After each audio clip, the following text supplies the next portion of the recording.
Yes. कल हम लोगों ने क्या पढ़ लिया था बेटा? कल हम लोगों ने सेमीकंडक्टर के बारे में पढ़ा था कि सेमीकंडक्टर की बायसिंग कैसे करनी है पीएन जंक्शन की। तो पीएन जंक्शन की बायसिंग में दो तरीके से बायसिंग होती है, एक होती है फॉरवर्ड बायसिंग, एक होती है रिवर्स बायसिंग। फॉरवर्ड बायसिंग में पी टाइप सेमीकंडक्टर जो है वो P type semiconductor positive terminal से एंड एन टाइप सेमीकंडक्टर जो है वो बैटरी के नेगेटिव टर्मिनल से कनेक्ट हो जाता है। तो ये फॉरवर्ड बायसिंग होती है। अब अगर आप लोगों ने पी टाइप सेमीकंडक्टर को बैटरी के नेगेटिव टर्मिनल से और एन टाइप सेमीकंडक्टर के टर्मिनल को पॉजिटिव टर्मिनल से कनेक्ट कर दिया बैटरी के, तब ये जो कनेक्शन होगा ये रिवर्स बायसिंग कनेक्शन होगा। तो पीएन जंक्शन एक बार फॉरवर्ड में एक बार रिवर्स में वर्क करेगा। फॉरवर्ड में इलेक्ट्रिक फील्ड जो होते हैं वो दोनों सेम अपोजिट डायरेक्शन में होते हैं, जिस वजह से डिप्लेशन लेयर की विड्थ कम हो जाती है। डिप्लेशन लेयर की विड्थ कम होने की वजह से वहां पर जो न्यूट्रल होने वाले चार्जेस हैं वो कम बचेंगे, मतलब majority charge carrier free electrons and free holes easily move करके कंडक्शन करंट को फ्लो करेंगे। क्लियर? फिर हम लोगों ने देखा था रिवर्स बायसिंग में कि रिवर्स बायसिंग में डिप्लेशन लेयर की विड्थ इंक्रीज होती जाती है। क्यों? क्योंकि आउटर इलेक्ट्रिक फील्ड और inner electric field same direction में हो जाते हैं, जिसकी वजह से डिप्लेशन लेयर की विड्थ बढ़ने से वहां पर डिप्लेशन लेयर की विड्थ बढ़ते ही न्यूट्रल होने वाले चार्ज की क्वांटिटी बढ़ जाती है। तो फ्री इलेक्ट्रॉन्स एंड होल्स जो होते हैं वो कम बच जाते हैं और कम रहने की वजह से वहां पर वो माइनॉरिटी चार्ज कैरियर कभी भी कंडक्शन नहीं कर पाएंगे। ठीक है ना? तो ये हमेशा याद रखना है आप लोगों को कि कंडक्शन को कैसे करना है। तो कंडक्शन के लिए आप लोगों को ये चीज हमेशा माइंड में रखनी पड़ेगी कि majority charge carriers and minority charge carriers कौन कौन से हैं मेरे। क्लियर है? बोलो, कोई दिक्कत है यहां तक? तो नहीं है ना बेटा? अब देखना, अब इसके अंदर आगे जो आज है हमारा वो है कैरेक्टरिस्टिक कर्व। मैंने कुछ कैरेक्टरिस्टिक कर्व का आप लोगों को आइडिया दिया था। क्या दिया था कैरेक्टरिस्टिक कर्व का आइडिया? वो देखना। आज हम लोग इस टॉपिक को डिटेल में पढ़ेंगे हम लोग और फिर पीएन जंक्शन डायोड पर मूव करेंगे। डायोड पर, डायोड आप लोगों के लिए वर्ड नया होगा आज। कैरेक्टरिस्टिक कर्व, देखो कैरेक्टरिस्टिक कर्व ड्रॉ करना है। कैरेक्टरिस्टिक दो तरीके से शो करेंगे, एक फॉरवर्ड बायसिंग की, एक रिवर्स बायसिंग की। कल दोनों के ग्राफ अलग बताए थे, आज मैं इन दोनों ग्राफों को एक साथ कनेक्ट कर दूंगा।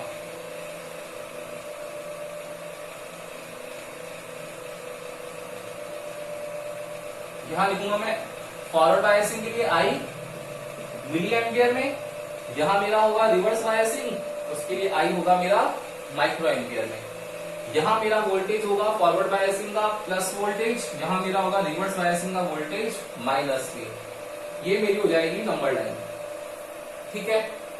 अब मैंने क्या बोल रहा हूं कि फॉरवर्ड बायसिंग में क्या होता है बेटा, डायग्राम ड्रॉ कर लेकर हम लोग कि पीएन जंक्शन है मेरा, ये मेरा पी टाइप सेमीकंडक्टर, ये एन टाइप सेमीकंडक्टर, पी को पॉजिटिव से एन को नेगेटिव से कनेक्ट कर लिया मैंने। तो क्या होगा कि सर होल्स और इलेक्ट्रॉन्स जो हैं वो एक दूसरे की तरफ अट्रैक्ट होकर मूव करना स्टार्ट कर देंगे, या फिर ये बोल देंगे कि यहाँ से पॉजिटिव इसको रिपेल करेगा, यहाँ से नेगेटिव इसको रिपेल करेगा, दोनों मिल जाएंगे और करंट का फ्लो होना स्टार्ट हो जाएगा। लेकिन क्या होगा इनिशियली, बताओ कि यहाँ पर होल्स और इलेक्ट्रॉन्स जो हैं, जब यहाँ पर हम लोगों ने स्विच ऑन नहीं किया, तो जब स्विच ऑन नहीं है तो होल्स और इलेक्ट्रॉन्स बताओ मूव करेंगे क्या बेटा? नहीं करेंगे। लेकिन जैसे ही स्विच ऑन कर देंगे तो स्विच ऑन करने पर ये जो होल्स और इलेक्ट्रॉन्स हैं ये इस पोटेंशियल से कुछ एनर्जी एक्सेप्ट करेंगे। पहले कुछ एनर्जी गेन करेंगे और कुछ एनर्जी गेन करके जब वो एक फिक्स्ड पर्टिकुलर वोल्टेज से ज्यादा हो जाएंगे तब जाकर के क्या होगा, ये मूवमेंट करना स्टार्ट करेंगे। वो फिक्स्ड पर्टिकुलर वोल्टेज जिसके बाद में स्टार्ट हो जाए वो होता है, कल बताया था मैंने, कटिंग वोल्टेज, नी वोल्टेज और थ्रीशोल्ड वोल्टेज। वही होता है थ्रीशोल्ड का मतलब यही होता है कि एक सर्टेन लिमिट के बाद में कुछ इफेक्ट आना स्टार्ट हो। थ्रीशोल्ड, ठीक है ना? थ्रीशोल्ड का मीनिंग यही है कि कोई भी एक फिजिकल क्वांटिटी जो एक सर्टेन लिमिट के बाद में अपना इफेक्ट शो करना स्टार्ट करे। तो यहाँ पर भी यही होगा कि सर्टेन लिमिट तक तो क्या होगा, अंडर सर्टेन लिमिट कोई फर्क नहीं पड़ेगा, कोई करंट नहीं होगा। लेकिन अबाउट दी सर्टेन लिमिट जब थ्रीशोल्ड को क्रॉस कर जाएगा तब होल्स और इलेक्ट्रॉन्स मिलना चालू हो जाएंगे और कंडक्शन करंट स्टार्ट हो जाएगा। यहाँ पर वही कहानी बतानी है हम लोगों को, क्या कि इनिशियली जब सर्किट में वोल्टेज इंक्रीज हो रहा है, देखो वोल्टेज इंक्रीज हो रहा है, वोल्टेज इंक्रीज होगा। लेकिन कोई करंट नहीं है। On the x axis y की वैल्यू क्या होगी 0, तो यहां तक कोई करंट नहीं है, I की वैल्यू क्या है 0 है। लेकिन एक सर्टेन लिमिट के बाद में ये करंट स्टार्ट होगा, और स्टार्ट जो होगा वो कैसा होगा, एक्सपोनेंशियली स्टार्ट होगा। अब जो करंट स्टार्ट हो रहा है वो कैसा हो रहा है, एक्सपोनेंशियली स्टार्ट हो रहा है, एक्सपोनेंशियली स्टार्ट हो रहा है, एक्सपोनेंशियली इंक्रीज होगा ये। अब एक्सपोनेंशियली इंक्रीज हो रहा है, इट मींस यहां पर I और V के बीच में क्या है, स्ट्रेट लाइन नहीं है। और I और V के बीच में स्ट्रेट लाइन आती है तो 10th क्लास I और V के इस बीच में स्ट्रेट लाइन आती है तो उससे क्या आता है, रेजिस्टेंस। मतलब ये ओम्स लॉ को फॉलो करता होगा, और यहां पर हमारा जो पीएन जंक्शन है वो ओम्स लॉ को फॉलो नहीं करता होगा। बोलो आया के समझ में, ये कहानी समझ में आएगा। सबसे बड़ी इंपॉर्टेंट कहानी है ये कि भाई अगर यहां रेजिस्टेंस होता तो मेरा ग्राफ जो आता वो स्ट्रेट लाइन आता I और V के बीच में, इट मींस ये ओम्स लॉ को फॉलो कर रहा है। लेकिन यहाँ पीएन जंक्शन में क्या हो रहा है, आप लोग बोलोगे ना सर देखो वोल्टेज आ गया, आप बोल रहे हो होल और करंट मिलेंगे तो क्या होगा, करंट भी आ जाएगा। तो होल और इलेक्ट्रॉन मिलने से करंट आ रहा है, वोल्टेज है तो वोल्टेज का भी करंट के साथ में कोई ना कोई चेंज होगा। तो वोल्टेज और करंट का जो चेंज हो रहा है वो एक्सपोनेंशियली हो रहा है, ना कि स्ट्रेट लाइन हो रहा है। स्ट्रेट लाइन नहीं हो रहा है, इट मींस यहां पर ये ओम्स लॉ को फॉलो नहीं करेगा। और जो ओम्स लॉ को फॉलो नहीं करते हैं वो डिवाइसेस कहलाती है कौन सी, नॉन ओमिक डिवाइसेस। बोलो आया क्या समझ में, क्या रिपीट करो, हाँ भाई रजिस्टर जो होगा वो क्या होगा, ओम्स लॉ को फॉलो करेगा। तो ओमिक डिवाइसेस, ओमिक मतलब ओम्स लॉ को फॉलो करने वाली, नॉन ओमिक मतलब जो ओम्स लॉ को फॉलो नहीं करेगी। क्यों नहीं करेगी, क्योंकि I और V के बीच में जो कर्व है वो एक्सपोनेंशियल कर्व है। ठीक है ना, क्लियर है कि इनिशियली तो करंट बढ़ा ही नहीं, और जब करंट बढ़ा तो करंट इतना ज्यादा इंक्रीज हो गया एकदम से कि स्ट्रेट लाइन को भी तोड़ के चला गया। स्ट्रेट लाइन फॉलो ही नहीं की उसने, स्ट्रेट लाइन से ज्यादा फास्ट इंक्रीज हो रहा है।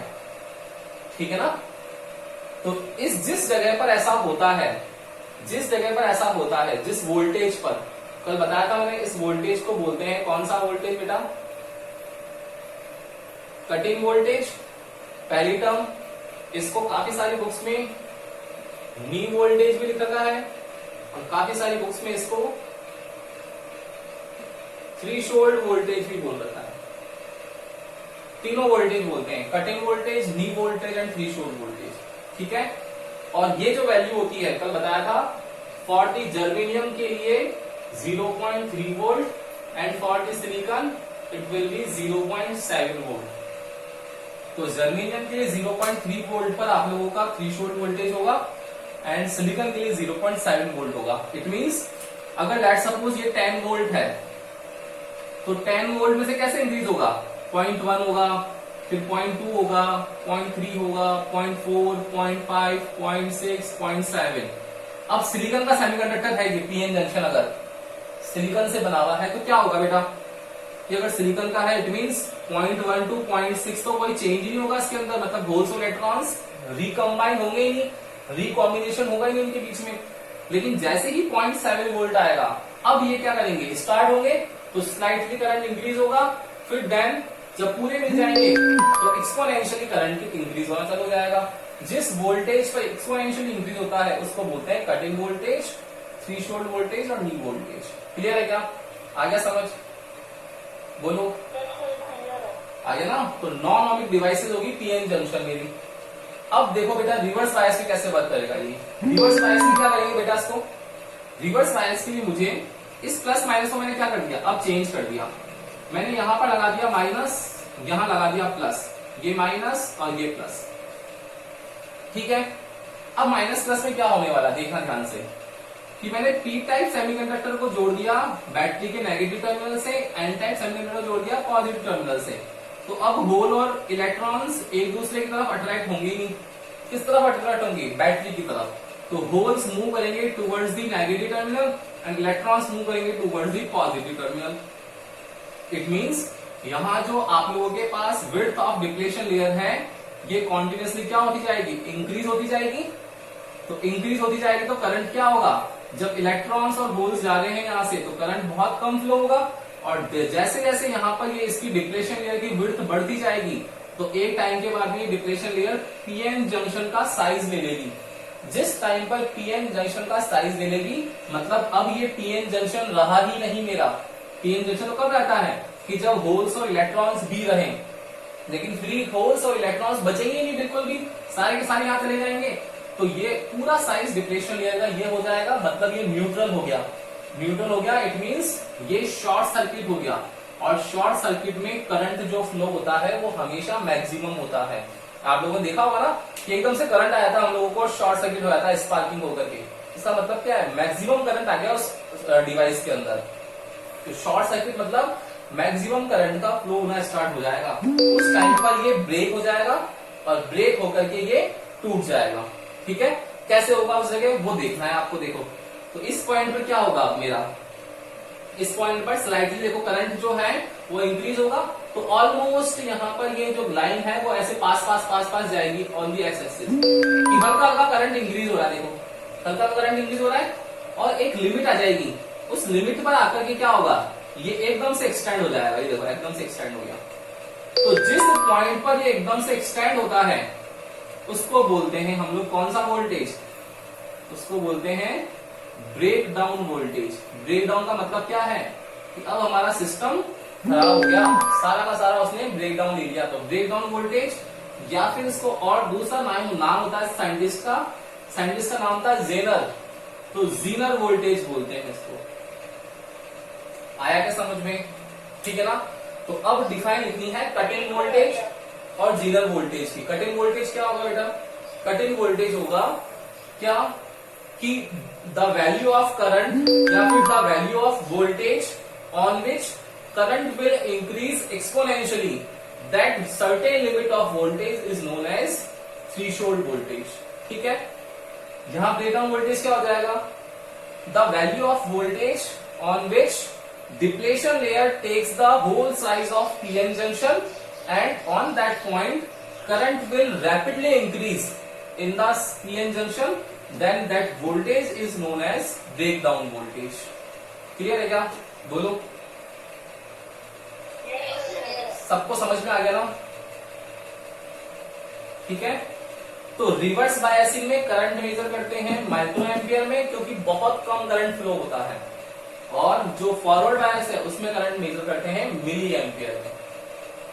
क्लियर है ना, कैरेक्टरिस्टिक कर्व इजी है ना, और ये याद रखना मोस्ट इंपॉर्टेंट है एग्जाम में आप लोगों के पीएन जंक्शन फॉर्मेशन या कैरेक्टरिस्टिक कर्व पे याद रखना 6 to 7 मार्क्स का चैप्टर है, आएगा इक्वेशन। ठीक है ना, तो इजी है टॉपिक, एग्जाम में क्वेश्चन नहीं छूटना चाहिए आप लोगों का किसी का भी। अब इसका एक स्क्रीनशॉट ले लेना, इसके आगे करते हैं फिर फटाफट से दो स्क्रीनशॉट।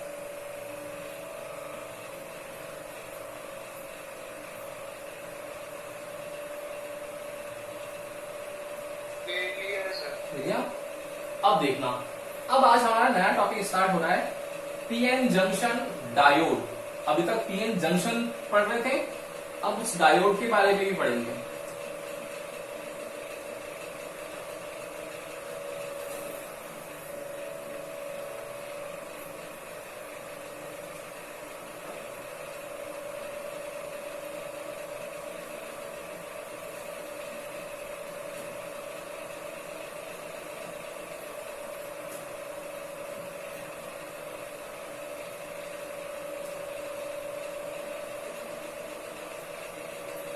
यस, तो हमारा नया टॉपिक है आज पीएन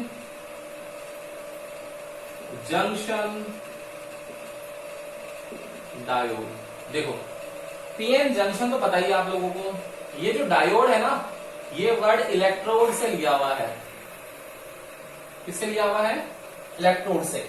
इलेक्ट्रोड का जो ये सफिक्स है उसको हम लोगों ने जोड़ दिया डाई वर्ड से। डाई का मतलब क्या होगा, टू, केमिस्ट्री पढ़ते हुए आए हो, मोनो, डाई, ट्राई, टेट्रा, पेंटा, ऐसे पढ़ते हो। तो डाई का मतलब है दो, मतलब डायोड का मतलब हो जाएगा दो इलेक्ट्रोड हो। किसमें हो दो इलेक्ट्रोड, पीएन जंक्शन में। तो इसका हम लोगों को डायग्राम ड्रॉ करना पड़ेगा। कैसे, तो पीएन जंक्शन कैसा ड्रॉ किया था बेटा आप लोगों ने, पीएन जंक्शन के लिए देखो इस तरीके से इसकी इंटरनल सर्किटरी होती है, जिसमें यहां पर एक तरफ पी टाइप एक तरफ एन टाइप और दो टर्मिनल निकले हुए होते हैं, यही होता है। अब इसको हम लोगों को सर्किटरी फॉर्म में शो करना पड़ेगा कि डायोड एक्चुअली में दिखता कैसे, रिप्रेजेंटेशन कैसे करें इसका। तो रिप्रेजेंटेशन करते वक्त इसको हम लोग एक इस तरीके से स्ट्रेट लाइन और एक ऐसा ट्राइंगल का शेप देते हैं इसको इस तरीके से, और इस पॉइंट पर एक लाइन लगा देते हैं ये वाली।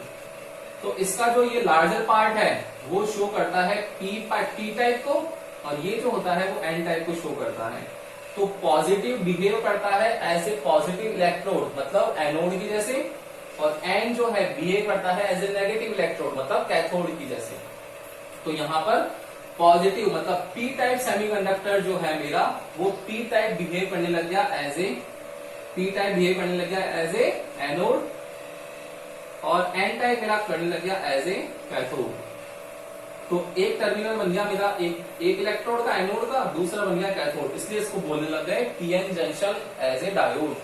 तो पीएन जंक्शन डायोड का रिप्रेजेंटेशन होगा वो इस तरीके से होगा, मतलब पॉजिटिव से जुड़ेगा, नेगेटिव से जुड़ेगा, तो फॉरवर्ड बायसिंग हो जाएगी। पॉजिटिव नेगेटिव से जुड़ रहा है और नेगेटिव पॉजिटिव से जुड़ रहा है, उल्टा जुड़ रहे हैं, तो रिवर्स बायसिंग हो जाएगी। ठीक है, तो अब इस पीएन जंक्शन का डायग्राम देखना पड़ेगा हम लोगों को। तो डायग्राम है, तो नेक्स्ट फॉरवर्ड बायसिंग और रिवर्स बायसिंग में कैसे डायग्राम बनते हैं पीएन जंक्शन डायोड के, वो देखने हैं हम लोगों को। ठीक है ना, तो अब देखो डायोड के डायग्राम देखते हैं, कैसे देखेंगे वो देखना ध्यान से।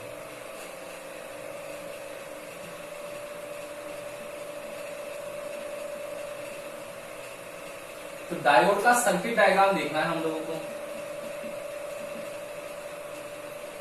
सर्किट डायग्राम किस किस में देखना है, एक बार देखना है फॉरवर्ड बायसिंग में बेटा, एक बार देखना है हम लोगों को रिवर्स बायसिंग में।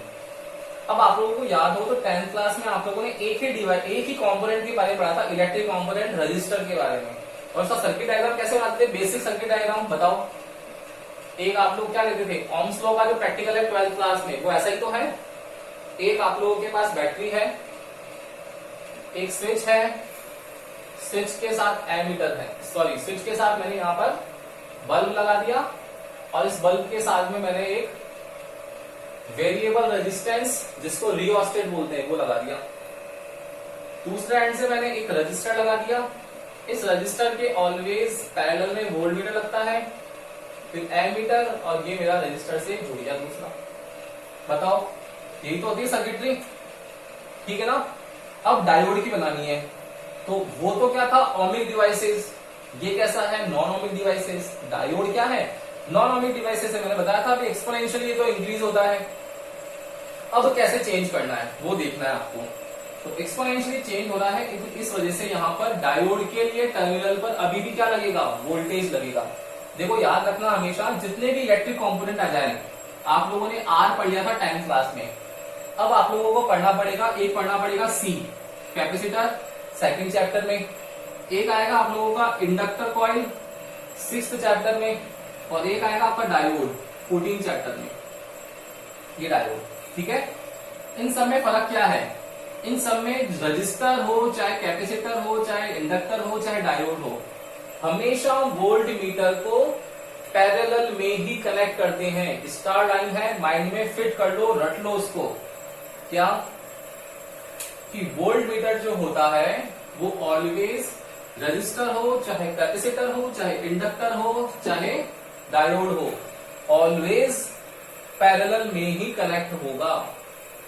क्लियर है ना। अब फॉरवर्ड बायसिंग है, तो फॉरवर्ड बायसिंग में कैसे होगा देखना पड़ेगा हम लोगों को बेटा। तो फॉरवर्ड बायसिंग में इसी डायग्राम को देखो कैसे ड्रॉ करेंगे।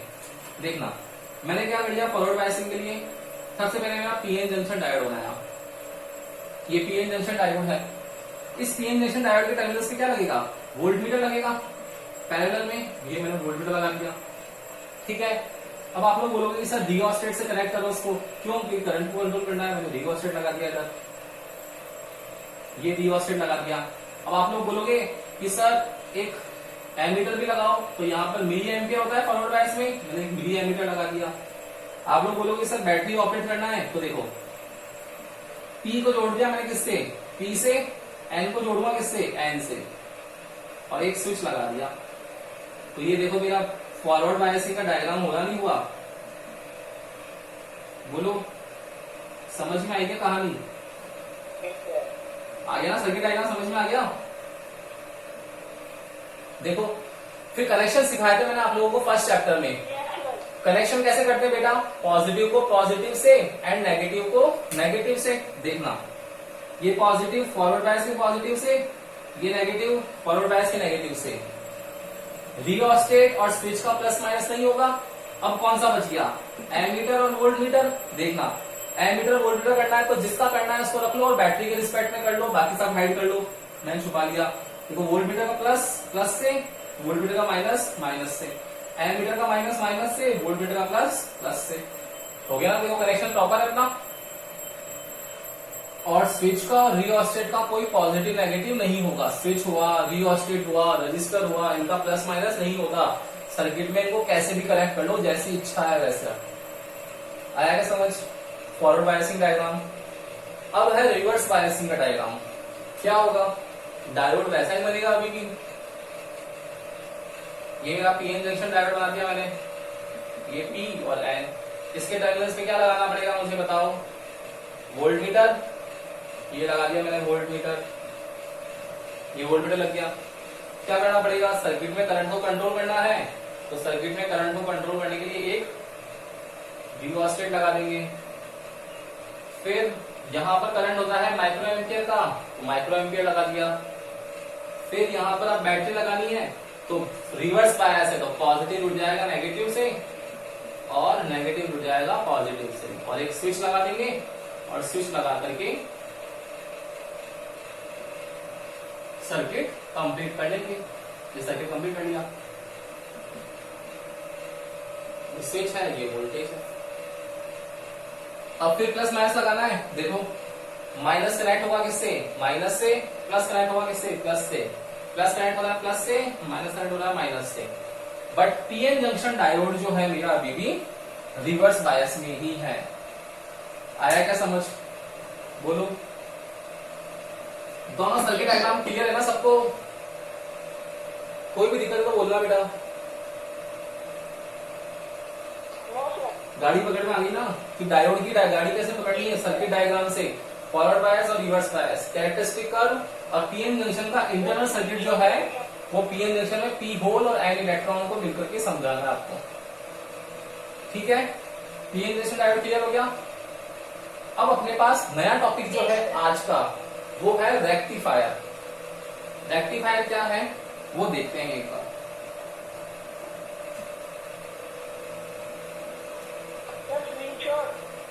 ओ, नहीं लिया क्या?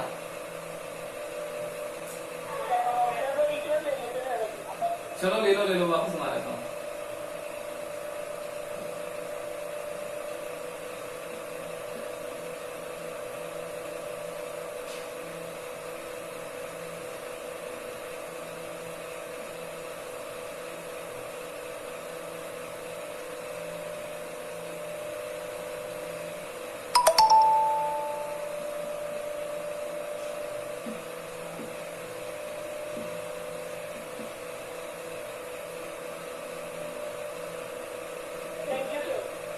यस, ले लो एक बार स्क्रीनशॉट।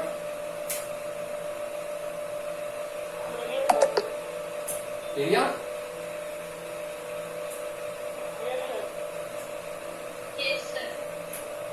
चलो, अब इसके आगे अपन नेक्स्ट टॉपिक करते हैं।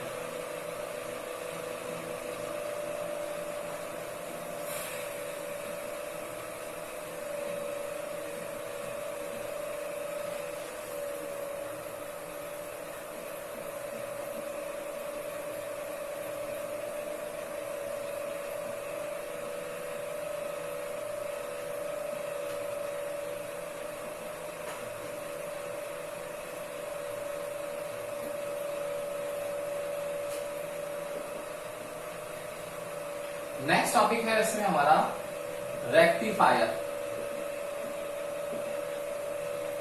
कौन सा है? रेक्टिफायर। और ये जो टॉपिक है अपना रेक्टिफायर, ये बहुत इंपॉर्टेंट टॉपिक है। इसको 7 स्टार मार्क कर लेना भाई। 7 स्टार मतलब कंफर्म है कि इसमें रेक्टिफायर में से एक क्वेश्चन एग्जाम में आने वाला है। सीबीएसई 2019 का भी जो जस्ट पेपर हुआ उसमें भी इस टॉपिक से क्वेश्चन आया था, फुल वेव रेक्टिफायर का। तो कंफर्म है क्वेश्चन आएगा ही आएगा, ठीक है ना। 7 स्टार टॉपिक है। क्या होता है रेक्टिफायर, वो देखना। रेक्टिफायर क्या है, अब हम लोग बोल रहे हैं कि हमारे जो हाउस होल्ड सर्किट्स है बेटा, उन हाउस होल्ड सर्किट्स में से मुझे कोई बताएगा क्या एसी आती है डीसी आती है? बोलो। हाउस होल्ड सर्किट जो होते हैं, घरों के कनेक्शन होते हैं, उनमें घरों में एसी आता है डीसी आता है?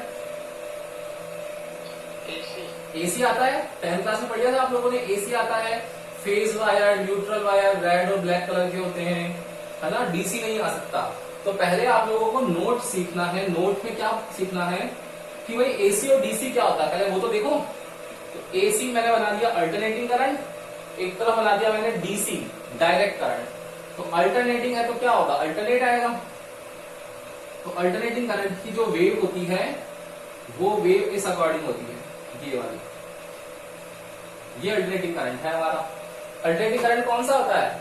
अल्टरनेटिंग करंट वो होता है जिसके अंदर क्या हो कि वह अपना एक साइकिल कंप्लीट कर ले, पूरा रिवोल्यूशन।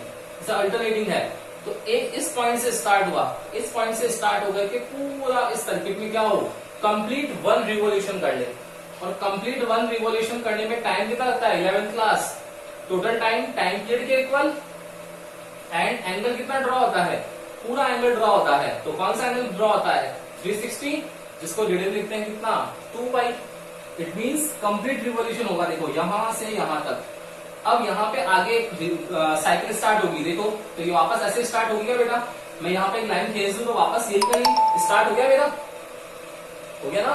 मतलब कंप्लीट एक रिवोल्यूशन हो गया। तो कंप्लीट टाइम यहां से यहां तक कितना लगा होगा मेरा? टोटल टाइम लगा होगा टी। एंड इस टोटल टाइम के अंदर कितना एंगल सबटेंडेड हुआ होगा? 2 पाई। यही तो हुआ होगा। अब मुझे डिवाइड करना है इसको। तो डिवाइड करना तो क्या हो जाएगा भाई, 1 रुपीज है, 4 पार्ट्स को डिवाइड करना है। तो 1/4 डिवाइड होगा। तो इसका देखो, एक पार्ट ये होगा, सेकंड पार्ट ये वाला होगा, थर्ड पार्ट ये वाला होगा, फोर्थ पार्ट ये होगा। तो टोटल टी को डिवाइड कर दिया मैंने। तो टोटल टी को डिवाइड करने में क्या आएगा यहाँ पर बेटा? t/4। अगेन t/4 ऐड होगा तो ये कितना आ जाएगा? t/2। फिर अगेन t/4 ऐड होगा तो t/2 plus t/4, 3t/4। And 3t/4 plus t/4 again कितना होगा? t। सेम ऐसा मुझे 2 पाई को डिवाइड करना है 4 पार्ट्स में। तो 2 पाई का 1/4 कितना होगा? 2 पाई डिवाइडेड बाई 4 कितना हो जाएगा? π/2। मतलब मेरा यहाँ पर एंगल ड्रॉ होगा कितना? π/2। फिर t/2 पर एंगल कितना हो जाएगा मेरा? बोले t/2 पे सर इसका हाफ हो जाएगा। तो 2 पाई का हाफ कितना हो जाएगा? पाई हो जाएगा।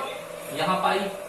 फिर पाई में फिर π/2 ऐड कर दो, कितना आ जाएगा? 3π/2। और 3π/2 में फिर π/2 ऐड कर दो, 2 पाई। आ गया क्या समझ में? ये बोलो, ये कहानी समझ में आ गई क्या सबको? आ गई ना। तो ये एसी करंट होता है। तो एसी करंट का टोटल टाइम पीरियड जो होता है 1 साइकिल का, वो capital T. Total subtended angle 2 पाई। और इसको डिवाइड करेंगे साइकिल में तो t/4, t/2, 3t/4 capital T, या फिर π/2 पाई, 3π/2 और 2 पाई। इस तरीके से डिवाइड होता है। अब बात करें वोल्टेज और फ्रीक्वेंसी की। तो एसी वोल्टेज आप लोगों ने पढ़ रखा है कि इंडिया में आता है 220 वोल्ट। और फ्रीक्वेंसी जो होती है वो होती है 50 हर्ट्ज की। इसकी रेंज होती है 220 टू 230। अगर पूरा एक्चुअल लिखना चाहो तो 220 टू 230 वोल्टेज एंड फ्रीक्वेंसी होती है 50 hertz. Alternating current. Now direct current. Direct current क्या होगा बेटा? डायरेक्ट करंट क्या होगा? जहां पर करंट का फ्लो डायरेक्ट हो जाए। अब डायरेक्ट कैसे होता होगा देखो। तो यहां से करंट का फ्लो क्या होगा? डायरेक्ट। ये देखो डायरेक्ट करंट फ्लो हो गया, ठीक है ना। यहां पर कोई रिवोल्यूशन नहीं है। इट मींस यहां फ्रीक्वेंसी कितनी होगी? 0 हर्ट्ज। क्यों? क्योंकि यहां पर तो क्या है? साइकिल्स पर सेकंड है। यहां पर चेंज हो रहा है अल्टरनेटिंग। यहां कोई फ्रीक्वेंसी नहीं होगी। क्यों? क्योंकि वहां पर कोई चेंज नहीं हो रहा, डायरेक्ट करंट का फ्लो हो रहा है, ठीक है ना। अब मान लो अगर हाउस होल्ड सर्किट्स में डीसी आ जाता तो देखो डायरेक्ट करंट होता ना, तो डायरेक्ट करंट मतलब क्या होता, अगर हम लोगों को करंट लगता, स्विच को टच करके करंट लग जाता, तो बताओ स्विच का छोड़ता क्या हमें, नहीं होता ना, वो कॉन्टिन्यूस जो हमारी ह्यूमन बॉडी है उसमें से करंट का फ्लो करवाता, तो हम लोग क्या होता, उस सर्किट के चिपके हुए रहते, ठीक है। लेकिन एसी आता है, तो एसी क्या करता है, एसी क्या करेगा, देखो यहां जीरो होगा, फिर मैक्सिमम पहुंचेगा, फिर जीरो हो जाएगा, फिर नेगेटिव में मैक्सिमम, फिर जीरो हो जाएगा। मतलब जहां मैक्सिमम हो जाएगा वहां तो करंट आ जाएगा हमें, और जहां जीरो हो जाएगा वहां छोड़ देगा करंट हमें जीरो होते ही। इसलिए हम लोग जैसे करते हैं तो हमें जर्क फील होता है, झटका सा लगता है। वो जर्क क्या है कि जैसे ही करंट ज्यादा आया तो हम लोगों को क्या लगा, करंट लगा, और जैसे ही कम हो गया, जीरो हो गया, तो उसने छोड़ दिया हमें, तो जर्क फील होगा हम लोगों को। बोलो आया क्या समझ, क्लियर है ना।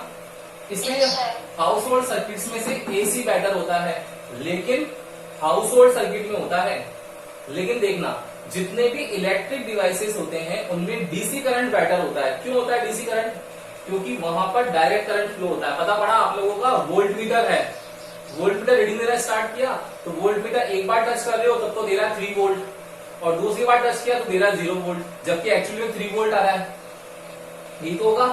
तो वोल्ट मीटर उस टाइम पे क्या होगा, फ्लक्चुएट करेगा। हम लोगों को क्या चाहिएगा, ओरिजिनल वैल्यू चाहिए, तो ओरिजिनल वैल्यू में क्या चाहिए हम लोगों को, डायरेक्ट करंट का फ्लो चाहिए। तो डायरेक्ट करंट का फ्लो कौन करेगा, डीसी। मतलब इलेक्ट्रिक डिवाइसेस में हम लोगों को डीसी करंट चाहिए, और जहां भी हाउस होल्ड सर्किट्स हैं, फैक्ट्रीज हैं, उनमें हम लोगों को एसी करंट चाहिए। अब मुझे यहाँ पर मेरा स्विच है, इस स्विच से मेरे को इलेक्ट्रिक डिवाइस चलानी है, जैसे लेट सपोज, तो घर में तो कौन सी आ रही है, एसी आ रही है, और मुझे उसको इलेक्ट्रिक डिवाइस को देनी है कौन सी, डीसी। तो मेरे पास कोई एक ऐसी डिवाइस होनी चाहिए ना, ऐसा कोई सिस्टम होना चाहिए मिड में जो एसी को डीसी में कन्वर्ट कर दे। बोलो यस और नो। कहानी समझ में आ रही ना, कि भाई मेरा हाउस होल्ड सर्किट है, उसमें कौन सा आ रहा है करंट, एसी। अब उस स्विच से मुझे एक वोल्ट मीटर कनेक्ट करना है, तो स्विच से मेरा वोल्ट मीटर कनेक्ट करना है मुझे, तो वोल्ट मीटर किस पे वर्क करना चाहिए, इलेक्ट्रिक डिवाइस है तो डीसी पर। तो एसी डीसी में तो कन्वर्ट होगी ना डायरेक्ट, तो एसी को डीसी में कन्वर्ट करना पड़ेगा, और एसी को जो डीसी में कन्वर्ट करने का काम करता है वो डिवाइस होती है मेरी क्या, रेक्टिफायर। आया क्या समझ, बोलो। कहानी समझ में आ गई क्या, यस और नो, बोलो भाई। सबको समझ में आ गई ना, ठीक है ना। तो एसी मतलब फ्रीक्वेंसी 50 हर्ट्ज, वहां फ्रीक्वेंसी 0 हर्ट्ज, लेकिन यहाँ पावर लॉस होता है, फ्लक्चुएशन होता है, वहां कोई पावर लॉस नहीं होता, फ्लक्चुएशन नहीं होता है। इस वजह से इलेक्ट्रिक डिवाइसेस में डीसी और यहाँ पर एसी। तो एसी को डीसी में कन्वर्ट करने का जो काम करता है वो कौन करता है, रेक्टिफायर। एक बार स्क्रीनशॉट ले लो, क्या करता है, डिफाइन लिखते हैं, फिर कल करेंगे इसको फटाफट से। एक बार ले लो इसका स्क्रीनशॉट।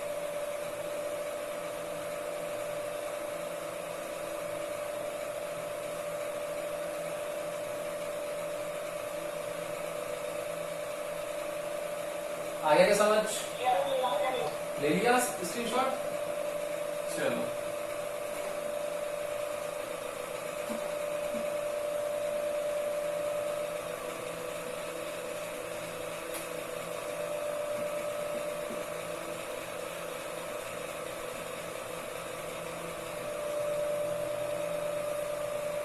तो रेक्टिफायर तो क्या होगा, रेक्टिफायर डिफाइन क्या होगी, it is a device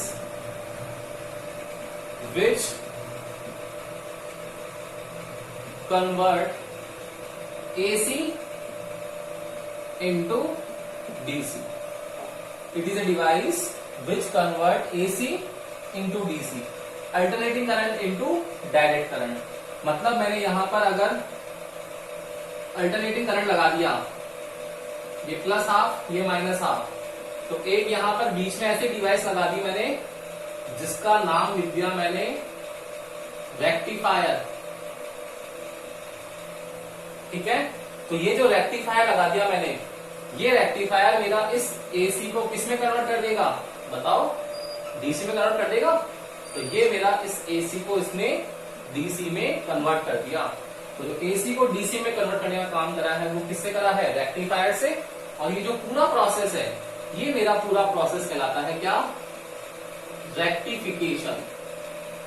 क्या कहलाता है भाई पूरा प्रोसेस? रेक्टिफिकेशन। ठीक है ना? तो रेक्टिफायर कन्वर्ट करता है एसी को डीसी में और प्रोसेस का नाम है रेक्टिफिकेशन। अब इस रेक्टिफायर के 2 टाइप्स होते हैं। 2 टाइप्स कौन कौन से होते हैं?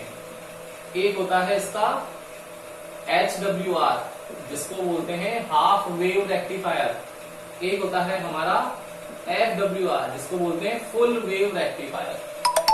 HWR एंड FWR को सॉल्व करेंगे, क्या होता है सिस्टम समझेंगे, इसका पीन जंक्शन डायोड से कैसे रिलेशन है, ये आप लोगों की नेक्स्ट क्लास में होगा।